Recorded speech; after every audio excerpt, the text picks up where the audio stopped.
എല്ലാവർക്കും ബനാക്കിയ vibe trends ചാനലിലേക്ക് സ്വാഗതം. ഹായ്, ഞാൻ ഗിരീഷ് കുമാർ. ഇന്ന് വൈറൽ പ്രശ്നങ്ങളില്ലാത്തവർ വളരെ കുറവാണെന്ന് ശ്രദ്ധിച്ചാൽ നമുക്ക് മനസ്സിലാവും. അതുകൊണ്ട് തന്നെ ആദ്യമായി വൈറൽ പ്രശ്നങ്ങൾ പരിഹരിക്കാൻ പറ്റുന്ന ചില ഒറ്റമൂലികളും അതോടൊപ്പം പ്രയോഗിക്കാവുന്ന ചില തെറാപ്പികളും ഭക്ഷണ രീതികളുമാണ് ഇന്ന് ഈ വീഡിയോയിൽ പരിചയപ്പെടുത്തുന്നത്. യാതൊരുവിധ പാർശ്വഫലങ്ങളില്ലാത്തതും ഏതൊരു സാധാരണക്കാരനും അനുവർത്തിക്കാവുന്നതുമായ ഈ കാര്യങ്ങൾക്ക് ഒരു ഡോക്ടറെ പോലും സഹായം ആവശ്യമില്ല. ഇതിനു മുമ്പുള്ള വീഡിയോകളിൽ ആരോഗ്യവുമായി ബന്ധപ്പെട്ട ചില ലേറ്റസ്റ്റ് ആയിട്ടുള്ള അറിവുകളാണ് പങ്കുവച്ചത്. ഇനിയുള്ള വീഡിയോകളിൽ ആരോഗ്യത്തോടെ ദീർഘകാലം ജീവിക്കാൻ പറ്റുന്ന വലിയ പൈസ ചിലവില്ലാത്ത കാര്യങ്ങൾ ഡീറ്റെയിലായി, അതായത് ഓരോ സെഗ്മെൻറ്റുകൾ തിരിച്ച് ഇവിടെ പ്രതിപാദിക്കുന്നുണ്ടാവും. അതുകൊണ്ട് തുടർന്നുള്ള എല്ലാ വീഡിയോകളുടെയും നോട്ടിഫിക്കേഷൻസ് ലഭിക്കാനായി ഈ ചാനൽ ഇപ്പോൾ തന്നെ സബ്സ്ക്രൈബ് ചെയ്യുകയും അടുത്തുള്ള ബെൽ ബട്ടൺ അമർത്തുകയും ചെയ്യുക.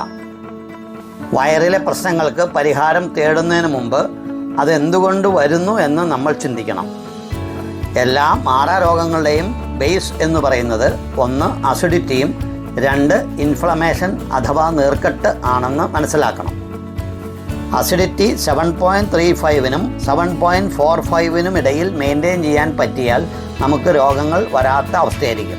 ഇനി അഥവാ വന്നാൽ പോലും അത് ശരീരം തന്നെ പരിഹരിച്ചു കൊള്ളും. ഇനി ഇൻഫ്ലമേഷൻ ആകട്ടെ ശരീരത്തിൻ്റെ എല്ലാ ഭാഗങ്ങളിലും അതുണ്ടാകുന്നത് പോലെ വയറിലും കുടലിലും ഒക്കെ അതുണ്ടാകുന്നുണ്ട്. ഹൃദ്രോഗത്തിന് പോലും ഇൻഫ്ലമേഷനുമായി ബന്ധമുണ്ടെന്ന് പറയുന്നു. ഇൻഫ്ലമേഷനാണ് 45 വയസ്സിന് മുകളിൽ രോഗങ്ങൾ പെട്ടെന്ന് വരാൻ കാരണം. സ്ഥിരമായി ഇൻഫ്ലമേഷൻ അല്ലെങ്കിൽ കഫക്കെട്ട് നിൽക്കുമ്പോൾ അവിടെ ബാക്ടീരിയ ഉണ്ടാവുകയും ആ ബാക്ടീരിയ ടോക്സിൻ ഉണ്ടാക്കുകയും പിന്നീട് ബോഡിയിൽ അത് അബ്സോർബ് ചെയ്യപ്പെടുകയും ചെയ്യുമ്പോൾ പലവിധ രോഗങ്ങൾക്ക് കാരണമാകും. ഏറ്റവും കൗതുകകരമായ വസ്തുത, ഈ അസിഡിറ്റിയും ഇൻഫ്ലമേഷനും ഉണ്ടാകുന്നത് പ്രധാനമായും ഭക്ഷണവുമായി ബന്ധപ്പെട്ടാണ്. അതുകൊണ്ട് ഈ 2 കാര്യങ്ങളും അവോയ്ഡ് ചെയ്യണമെങ്കിൽ ഭക്ഷണകാര്യങ്ങൾ നാം ശ്രദ്ധിച്ചേ മതിയാകും. അതായത് ഭക്ഷണമായിരിക്കണം നമ്മുടെ മരുന്ന്. അതിലുപരിയായി ശരീരത്തിൻ്റെ സ്വതവേയുള്ള റിക്കവറിങ് കപ്പാസിറ്റിയും പ്രതിരോധശേഷിയും വർദ്ധിപ്പിച്ച് ഈ പ്രശ്നങ്ങൾക്ക് ശാശ്വത പരിഹാരം ഉണ്ടാക്കാൻ പറ്റും. അതിനു വേണ്ടിയുള്ള കാര്യങ്ങളാണ് ഇവിടെ പ്രതിപാദിക്കുന്നത്. ഇന്നത്തെ വീഡിയോയിൽ അസിഡിറ്റിയെക്കുറിച്ച് മാത്രം പറയാം. അടുത്ത വീഡിയോയിൽ ഇൻഫ്ലമേഷനെ കുറിച്ച് ഡീറ്റെയിൽ ആയി മനസ്സിലാക്കാം. അസിഡിറ്റി ഉണ്ടാകുന്നതിന് പലവിധ കാരണങ്ങൾ ഉണ്ടെന്ന് നമുക്കറിയാമല്ലോ. അസിഡിറ്റി മൂലം ഗ്യാസ്, പുളിച്ചു തികട്ടൽ, ദഹനക്കുറവ്, മലബന്ധം, പൈൽസ്, പോഷകങ്ങൾ ആഗിരണം ചെയ്യുന്നതിനുള്ള കുറവ് എന്ന് വേണ്ട പലവിധ പ്രശ്നങ്ങളാണ് നാം അനുഭവിക്കുന്നത്. ഇതിലേതെങ്കിലും ഒന്നില്ലാത്തവർ വളരെ കുറച്ചു പേർ മാത്രമേ കാണൂ. പക്ഷേ മിക്കവരും ഇതത്ര വലിയ കാര്യമായി എടുക്കാറില്ല. ഇനി ആരെങ്കിലും ഡോക്ടറെ സമീപിക്കുന്നത് പോലും മുൻപോട്ട് ഒട്ടും പോകാൻ പറ്റാത്ത അവസ്ഥയിലായിരിക്കും.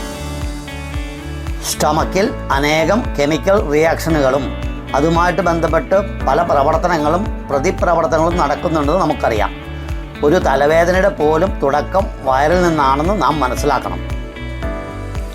വളരെയധികം കോംപ്ലിക്കേറ്റഡ് ആയ വൈറൽ പ്രശ്നങ്ങൾക്ക് കേവലം ഒരു കെമിക്കൽ സൊല്യൂഷനായ മരുന്ന് കൊണ്ട് ഒരു ശാശ്വത പരിഹാരം കിട്ടുമെന്ന് ചിന്തിച്ചിട്ട് കാര്യമില്ല. പക്ഷേ നിങ്ങളുടെ ശരീരം വിചാരിച്ചാൽ അതിൻ്റെ സ്വതവേയുള്ള പവർ കൊണ്ട് എന്ത് പ്രശ്നമുണ്ടെങ്കിലും പരിഹരിക്കാൻ പറ്റും.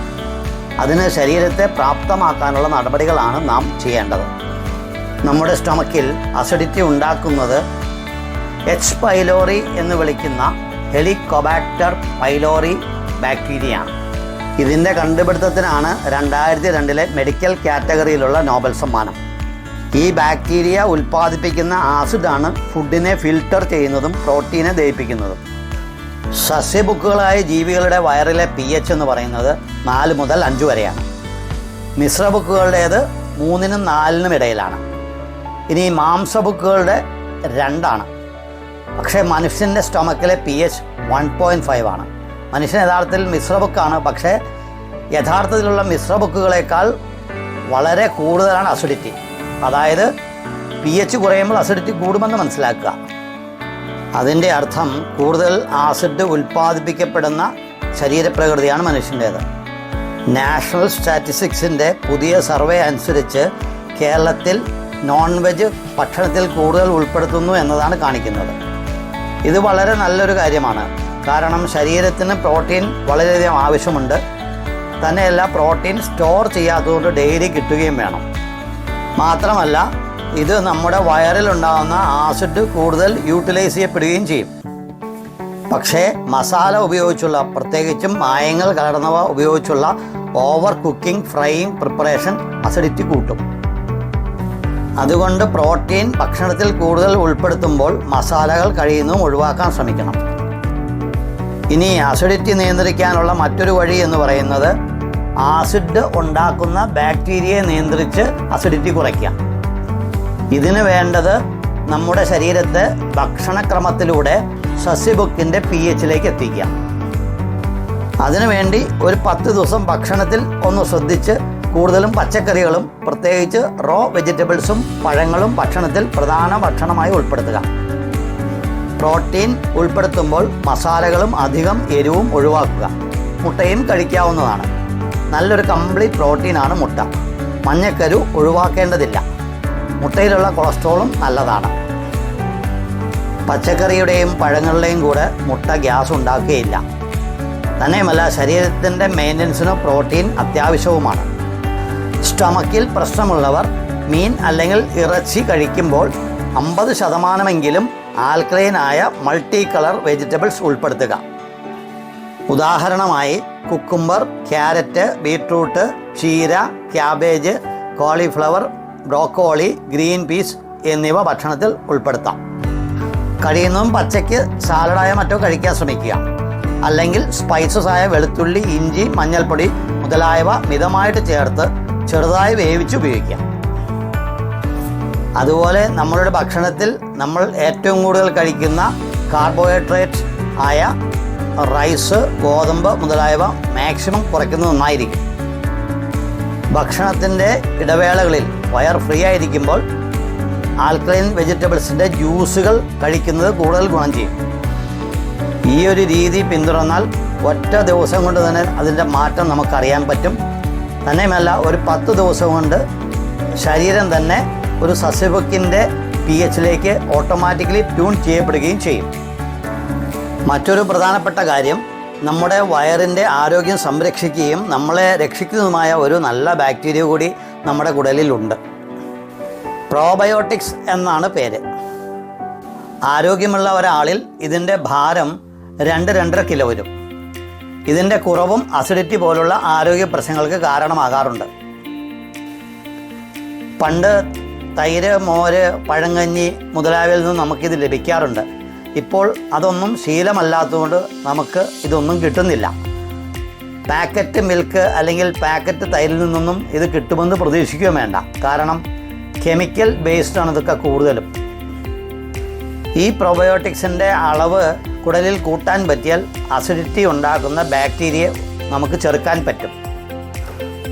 തന്നെയുമല്ല, പ്രോബയോട്ടിക്സ് ആണ് വൈറ്റമിൻ ബി പോലുള്ള വൈറ്റമിനുകളെയും അമിനോ ആസിഡുകളെയും സിന്തസൈസ് ചെയ്യുന്നത്.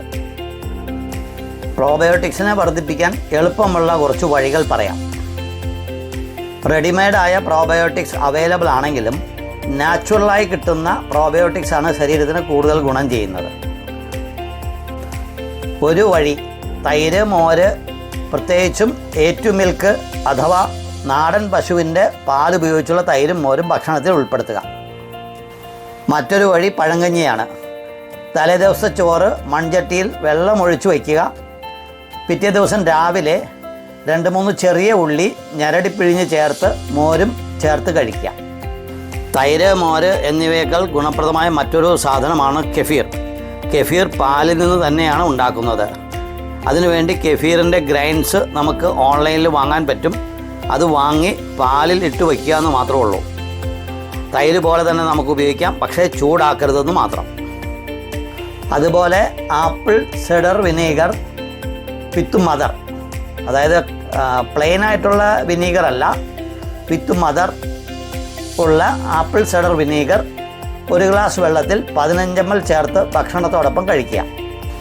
അതുമല്ലെങ്കിൽ ഒരു 500 ഗ്രാം അലോവേറ ജെൽ പ്ലസ് ഒരു 500 ഗ്രാം ജാഗറി അല്ലെങ്കിൽ ശർക്കര അതോടൊപ്പം മുകളിൽ പറഞ്ഞ രീതിയിലുള്ള apple cider vinegar 5 table spoon, ഇവ എല്ലാം കൂടി ഒരു ഉണങ്ങിയ ഗ്ലാസ് ജാറിൽ അല്ലെങ്കിൽ അടപ്പുള്ള ഒരു മൺചട്ടി ലിമൺ പാത്രത്തിൽ ഒരു 7 ദിവസം അടച്ചു വയ്ക്കുക. 7 ദിവസം കഴിഞ്ഞ് തുറന്ന് നോക്കുമ്പോൾ ഫംഗസൊന്നും ഇല്ലാതിരിക്കണം. ഒരു 30 ml ഭക്ഷണ ശേഷം സേവിച്ചാൽ ഈ പറയുന്ന പ്രോബയോട്ടിക്സ് കൂടുന്നുണ്ടാവും. ഇനി പറയുന്ന കാര്യം എല്ലാവർക്കും സന്തോഷം തരുന്നൊരു കാര്യമാണ്. അതായത് നല്ല ശുദ്ധമായ പനങ്ങളിൽ കുറച്ച് കഴിച്ചാലും പ്രോബയോട്ടിക്സ് കൂടുന്നുണ്ടാവും. ഇനി ഗ്യാസ് കൊണ്ടും മറ്റും വയറ് കമ്പിച്ചിരിക്കുന്നവർക്ക് എളുപ്പത്തിൽ ചെയ്യാവുന്ന ഒരു വാട്ടർ തെറാപ്പി കൂടി പറഞ്ഞുകൊണ്ട് ഇന്നത്തെ ഈ വീഡിയോ ഇവിടെ നമ്മൾ അവസാനിപ്പിക്കും. ഇത്തരത്തിൽ ബുദ്ധിമുട്ടുള്ളവർ കുറച്ച് വലിപ്പമുള്ള ഒരു ടർക്കിയോ ടവലോ എടുക്കുക. മിനിമം 4 ലെയറെങ്കിലും വരത്തക്ക രീതിയിൽ ഒരു 1.5 അടി വലിപ്പത്തിൽ അത് മടക്കിയെടുക്കുക. നല്ല മഴയുള്ള സമയത്താണെങ്കിൽ ചെറു ചൂടുവെള്ളത്തിലോ അല്ലെങ്കിൽ സാധാരണ പച്ചവെള്ളത്തിലോ ഒന്ന് മുക്കിയതിന് ശേഷം പകുതി ഒന്ന് പിഴിഞ്ഞെടുക്കാം. രാത്രി കിടക്കാൻ നേരം ഈ ടവൽ എന്ത് ചെയ്യണം, നമ്മളുടെ വയറിൻ്റെ ഭാഗത്ത് വസ്ത്രങ്ങളൊന്നുമില്ലാതെ അതിൻ്റെ മുകളിൽ വയ്ക്കുക. കുറേ സമയം അങ്ങനെ ഇരിക്കട്ടെ. പെട്ടെന്ന് തന്നെ നിങ്ങളുടെ ഗ്യാസ് പ്രശ്നങ്ങൾ പരിഹരിക്കപ്പെടുന്നുണ്ടാവും. നമ്മുടെ ശരീരം വളരെ വലിയൊരു മെക്കാനിസമാണ്. അതുകൊണ്ട് തന്നെ മരുന്നിനേക്കാൾ നല്ലത് ലൈഫ് സ്റ്റൈൽ മോഡിഫിക്കേഷനും സെല്ലുലാർ മോഡിഫിക്കേഷനും വഴി ആരോഗ്യ പ്രശ്നങ്ങൾക്ക് പരിഹാരം തേടുന്നതാണ് ശരീരത്തിനും നല്ലത്. കാരണം കെമിക്കൽസ് ആയ എല്ലാ മരുന്നുകൾക്കും സൈഡ് എഫക്റ്റ് ഉണ്ട്. തീവ്രത കൂടിയും കുറഞ്ഞും ഇരിക്കുമെന്ന് മാത്രം. മലബന്ധം, ഉറക്കക്കുറവ്, ഹോർമോണുകളുടെ കുറവ് എല്ലാം അസിഡിറ്റിക്ക് കാരണങ്ങളാണ്. ഇതേക്കുറിച്ച് വരും വീഡിയോകളിൽ വിശദമാക്കാം.